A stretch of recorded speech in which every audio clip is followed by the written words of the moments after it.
고넬료를 비롯했던 이방인들한테요, 성령이 임했다는 소식이 유대 땅에 있던 사도들과 형제들한테도 전해졌습니다. 10장 마지막 부분에 보면요, 누가는 성령께서 이방인에게 임하셨던 일에 대해서 이렇게 기록을 해뒀어요. 44절에서는요, 말씀을 듣는 모든 사람에게 내려오시니 라고 이야기를 했고요, 45절에서는요, 이방인에게도 성령께서 부어주심으로 말미암아 논란이 라고 기록을 했습니다. 그리고 47절에서는요, 이 사람들도 우리와 같이 성령을 받았다고 기록을 합니다. 그리고 나서 오늘 1절 말씀이 나오죠. 같이 읽어볼까요? 유대에 있는 사도들과 형제들이 이방인들도 하나님의 말씀을 받았다함을 들었더니 아멘. 여기서 하나님의 말씀을 받았다는 것은요, 이방인들이 하나님의 말씀에 귀를 기울였을 뿐만 아니라 그 말씀을 그들의 가슴판에 새겼다는 것을 의미합니다. 이렇게 말씀을 듣고 나니까요, 우리도 예수님 믿어야겠다라는 믿음이 생겼고요, 그 믿음 위에 성령님께서 그들 위에 임하셨습니다. 이 소문이 예루살렘 교회까지 전해진 거예요. 복음이 전해져서 주를 알지 못하던 자들이 주께 나왔습니다.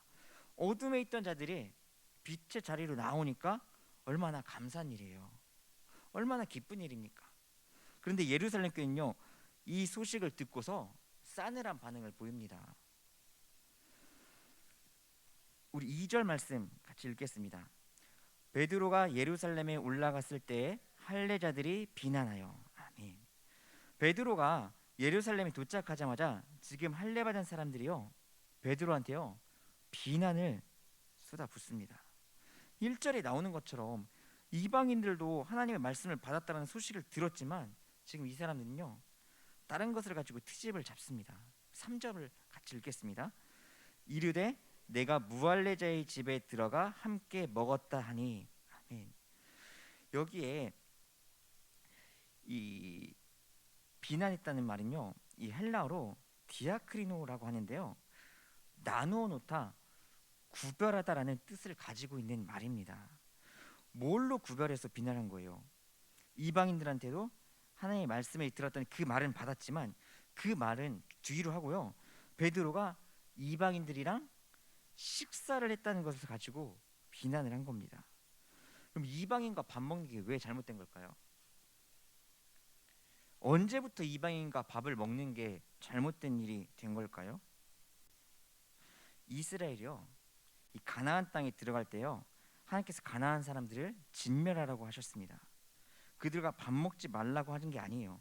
이스라엘 백성이 저들이 섬기는 우상 앞에 엎드릴까봐, 하나님을 버리고 우상한테 넘어갈까봐 주셨던 그런 말씀입니다. 그러면 유대인들이 이방인들을 배척하게 된 동기가 뭘까요?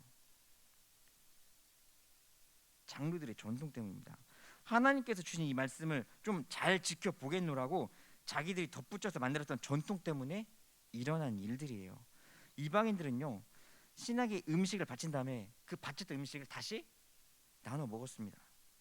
그래서 너희가 이방인들과 함께 식사를 하다 보면은 너희도 우상에게 바쳐진 음식을 먹게 될 것이고, 그러면 너네가 정결함을 잃게 되지 않겠느냐라는 그 염려가 있는 겁니다.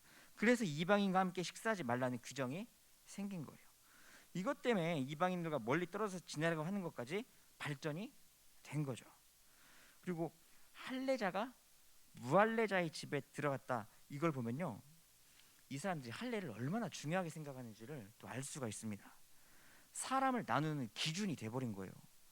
여기서 말하는 할례자는요, 할례받은 유대인 전체를 가리키는 게 아니라 유대인들 중에서 예수님을 믿는 사람을 의미하고 있습니다. 한마디로 예수님을 믿고 구원을 받은 사람들입니다. 이제는 나는 죽고 내 안에 있는 예수님으로 살겠습니다 라고 고백했던 그 사람들의 입에서 지금 이런 말들이 나오고 있는 거예요. 지금 우리 식으로 치면은 뭐 예수님을 믿는 성도들, 그것도 한 집사님 정도 되는 그런 분들 입에서 이런 말들이 나온 겁니다. 당신은 왜 할례받지 않은 사람의 집에 가서 그들과 함께 먹고 마셨습니까? 라고 비난한 투로 이야기를 하는 거죠. 이 질문은요, 누가복음 5장에도 나옵니다. 예수님께서 레위라고 하는 세리 마태를 제자로 부르셨을 때 이 마태가 예수님을 집으로 모시고 와서 정성스럽게 만찬을 준비합니다. 그 자리에 누가 더 있었습니까? 세리들이 있었어요. 세리들이 잔뜩 있었습니다. 그 장면을 바리새인들과 서기관들이 비방을 합니다. 누가복음 5장 30절 말씀 제가 읽어드리겠습니다. 바리새인과 그들의 서기관들이 그 제자들을 비방하여 이르되 너희가 어찌하여 세리와 죄인과 함께 먹고 마시느냐. 아멘. 이러자 예수님께서 말씀하십니다. 건강한 사람한테는 의사가 쓸데없고 병든 자라야 쓸데가 있다고요. 내가 의인을 부르러 온 것이 아니오 죄인을 부르러 왔노라라고 또 덧붙여서 이야기를 하시죠. 예수님께서는요 눈먼 자를 고치시고요 듣지 못한 자를 고치시고요 앉은 뱅이를 일으켜 세우셨습니다. 그리고 잃어버린 한 마리 양을 위해서 온 산을 찾아 헤매시기도 하고요. 그렇게 하신 이유는요 그 하나하나가 너무나 소중했기 때문입니다. 다른 사람들은 이 사람은 뭐 전 세계에 뭐 번을 했길래 무슨 죄를 지었길래 몸이 이렇게 되었나 하면서 몸이 아픈 사람들을 배척하고요. 뭐 심지어 납병이 걸리면요 마을에서 쫓아내기도 했습니다. 근데 예수님은요 그러지 않으셨어요. 그들을 긍휼한 마음으로 바라보시고요 따스한 손을 내미셨습니다.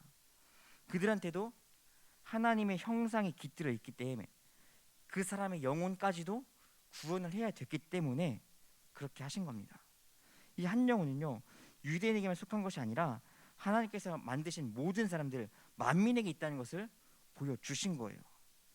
예수님을 부인했던 그 유대인들이야 뭐 원래 그랬으니까 그렇다고 쳐도 예수님을 믿는 유대인들까지 이 선민 의식에 사로잡혀 있는 건요 좀 심각한 문제가 있었습니다. 사도인 베드로에게도 이방인을 좀 혐오하는, 이방인을 좀 배척하는 그런 마음들이 남아 있었어요. 성령님께서는 그거를 뿌리 뽑으시려고 보자기 현상을 보여주셨고요 고넬료를 만나게 하신 겁니다. 이방인도 내 사랑하는 자녀니까 그들한테 가서 복음을 전하라고요. 그래서 복음을 가서 전했더니 자기들이 받았던 성령과 똑같은 성령이 그들에게도 임했습니다. 그때 예루살렘 교인들은요 이거를 받아들이지를 못했습니다.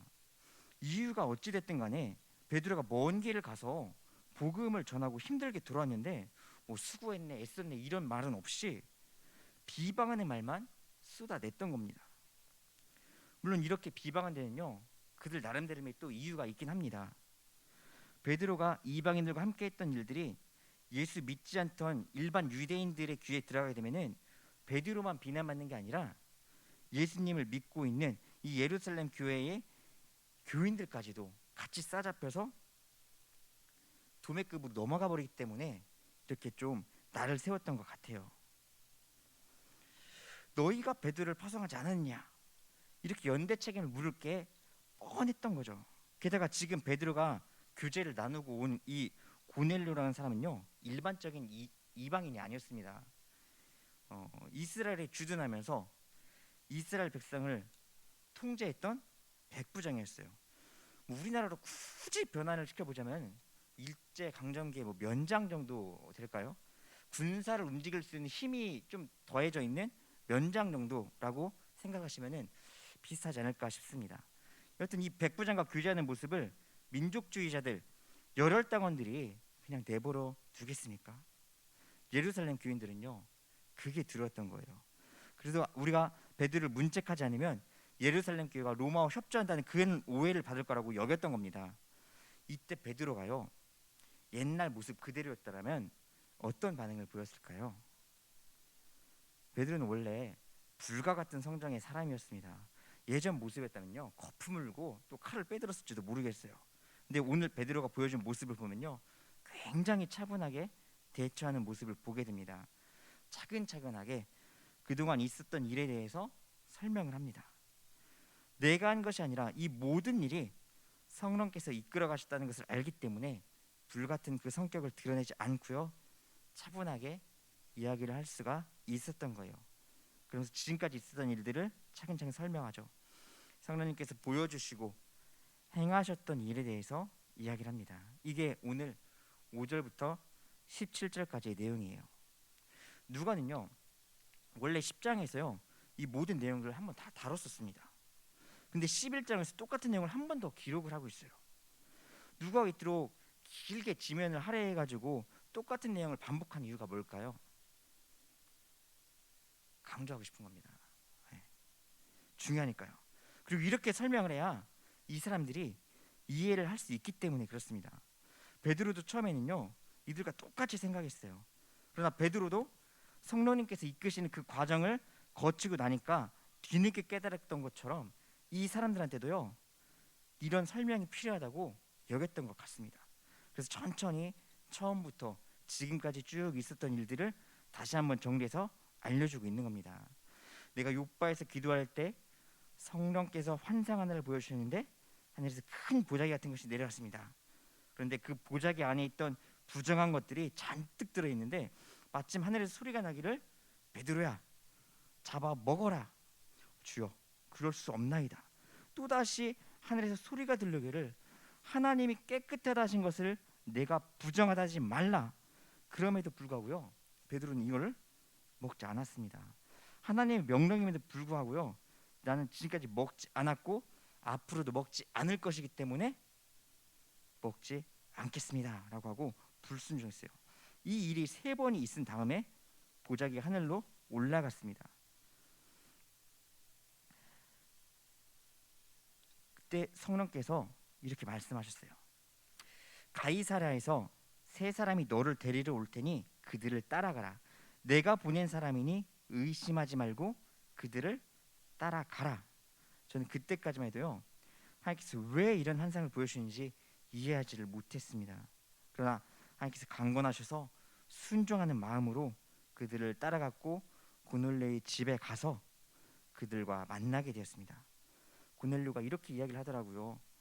주의 전사가 저에게도 찾아왔었습니다. 욥바에 가면 베드로라 하는 이 시몬이 있는데 그한테 가서 청하라고.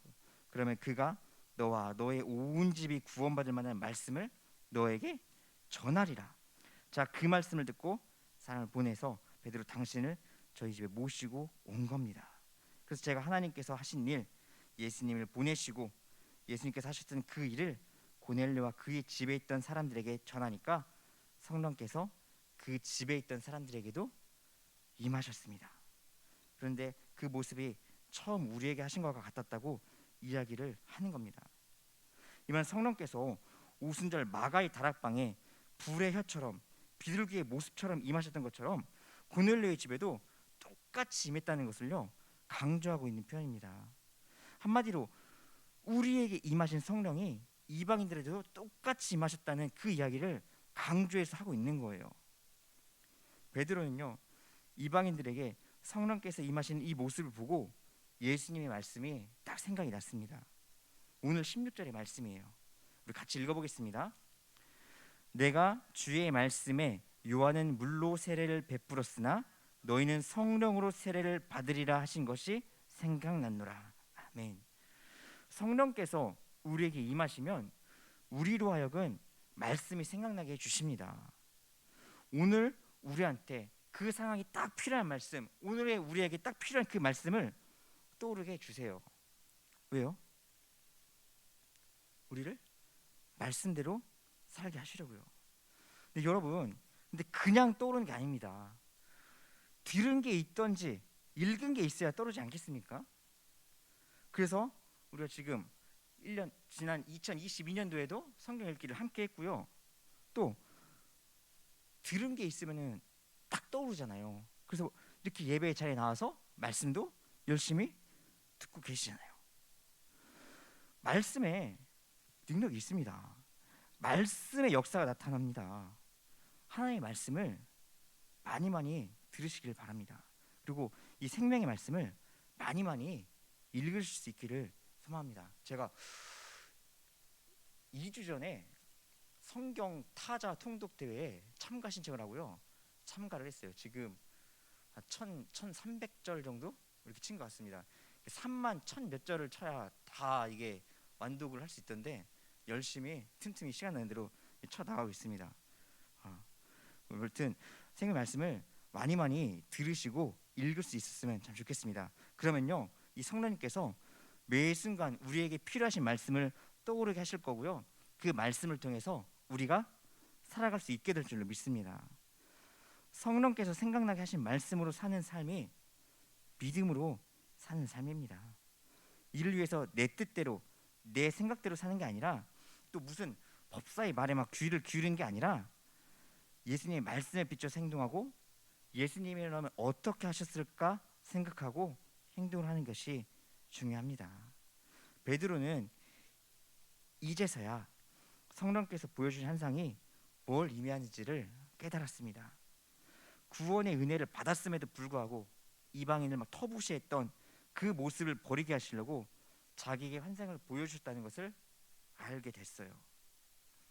하나님은 이미 이방인들을요 깨끗하게 하셨는데 우리 유대인들은 지금도 이 이방인들을 차별하고 개처럼 대하고 있었구나 깨달아진 겁니다. 이 나쁜 마음을 뿌리 뽑고 이방인한테도 복음을 전하게 하시려고 주님이 나를 찾아오셨고 고뇌를 만나게 하셨고 오늘 이 자리에 오게 하셨구나라고 깨달은 겁니다. 그러면서 결론을 짓습니다. 우리 17절 말씀 같이 읽겠습니다. 그런즉 하나님이 우리가 주 예수 그리스도를 믿을 때에 주신 것과 같은 선물을 그들에게도 주셨으니 내가 누구이기에 하나님을 능히 막겠느냐 하더라. 아멘. 하나님은요 우리에게 주셨던 성령을 이방인들에게도 똑같이 선물로 주셨습니다. 하나님께서 행하신 그 일을 막을 수 있는 사람이 누가 있겠습니까? 아무도 없죠. 우리는 이걸 알고 있지만 때때로 우리의 생각이 때때로 우리의 행동이 주의 일에 걸림돌이 되곤 했습니다. 제가 그랬어요. 근데 우리 주님은 그런 못난 저한테 찾아오셔서 말씀하시고 순종하지 않았을 때 강권하셔서 성령께서 하시는 일을 경험하게 하려고 감당하게 하십니다. 그래서 제가 오늘 여기까지 오게 되었습니다. 지금 여러분도 마찬가지입니다 라고 베드로가 이야기를 하고 있는 겁니다. 베드로가 이렇게 설명을 한 거예요. 우리 18절 말씀 같이 읽겠습니다. 그들이 이 말을 듣고 잠잠하여 하나님께 영광을 돌려 이르되 그러면 하나님께서 이방인에게도 생명 얻는 회개를 주셨도다 하니라. 아멘. 예루살렘 교회 형제들이요 베드로가 이방인들에게 했던 그 일을 듣고서 처음에는 당신 어쩌려고 그렇게 했습니까? 라고 비방했지만 베드로의 말을 듣고 나서 잠잠해졌습니다. 이 모든 일이 베드로가 한 게 아니라 성령님께서 계획하신 일이고 베드로는 그 일에 단지 쓰임 받았을 뿐이라는 것을 알게 됐기 때문입니다. 그래서 우리가 더 이상 화내면 안 되겠구나. 하나님께서 하시는 일에 우리가 토를 달면 안 되겠구나. 이방인에게 성령을 부어주신 하나님께 영광을 올려드립시다. 하나님께서 이방인에게 생명 없는 회개를 주셨기 때문에 그렇습니다. 이런 고백들을 하게 되었어요.